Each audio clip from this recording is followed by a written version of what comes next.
A significant day indeed, as you and Michelle have been saying in the studio there. But also, as you also mentioned, we're watching it from all angles. Let's get straight into it, Ngalwa. The significance of the appearance of the ANC president, and that's the capacity he comes here as today, and at a later stage he's going to come as the president of the country. Talk to us about the kind of tone that this sets, that he has decided, and he's always mentioned, by the way, that he is willing and ready to come here. Contrast that with the actions of the former president, Jacob Zuma, who sits in Ngalwa and has defied the Constitutional Court, which is going to come to some decision at some point about whether or not he is found guilty of contempt of court.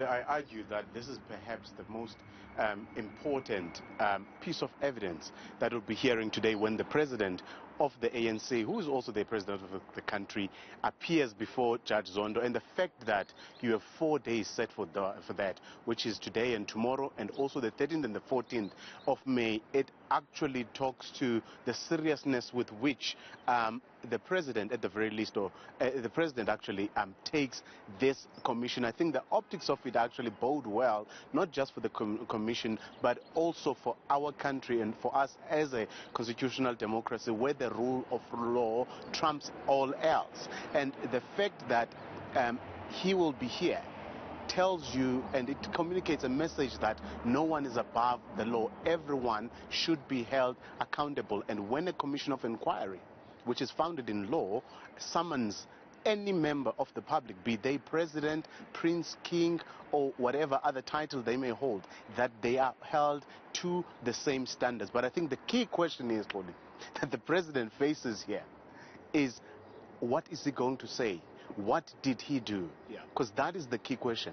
And it's such an important question, Sbu, given that the former president, Jacob Zuma, who has been labeled as front and center of the state capture inquiry, let's just remind the public, he's been implicated by over 30 witnesses. So far, the current president of the ANC and that of the country, he's been implicated by one witness, and that is Brian Molefe.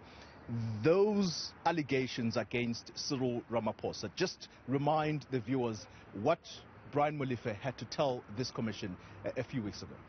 I think we can add to that Machela Koko, but I guess they are both former ESCOM CEOs. Now, obviously, Brian Molefe was CEO of ESCOM, and he actually has been accused of having been a Gupta stooge, for a lack of a better word, where he pretty much was doing their bidding while at ESCOM, which relates to also some coal deals that the Gupta companies, Tegeta, ended up getting. And one crucial thing here being the that advance payment, if you recall, I think it was about 1.6 billion that was paid to Tegeta, which, if you look at it with under a magnifying glass, it appears that that was designed to actually allow to give the Guptas financial muscle to be able to buy Glencore's Optimum mine. But when he appeared here, Brian Molefe actually argued that the deputy president at that time, which was Cyril Ramaphosa,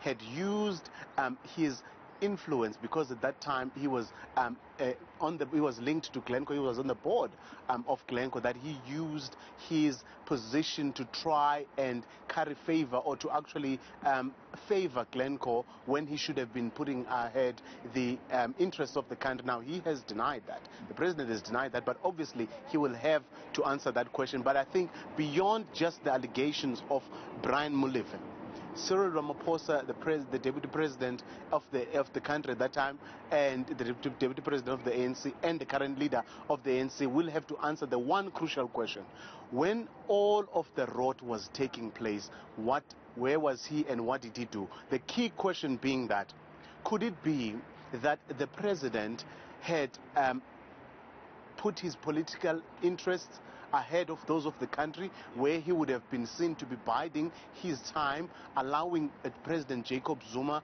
to ride roughshod over our economy, over our country, so that he can emerge as the president in 2017? That will be the question. And it is a very interesting question, Spoo. Well, Michelle, let's not exhaust all of this that we are going to be unpacking with you as the day progresses. But as Spoo points out, did Cyril Ramaphosa and the entire top six at the time that former President Jacob Zuma was leading the ANC and the country, did it take too much time to say something? Because we know that at some point he did come out, and he came out strongly. It was close, though, to that all-important ANC conference. At the time that they came out, you'll recall, that's when Pravin Gordhan, who was the Minister of Finance, were recalled with his deputy from their trip in London. But let's leave it there for the time being. We are going to come back to you, I'm sure, at a later stage as the day progresses. A big day indeed for the country.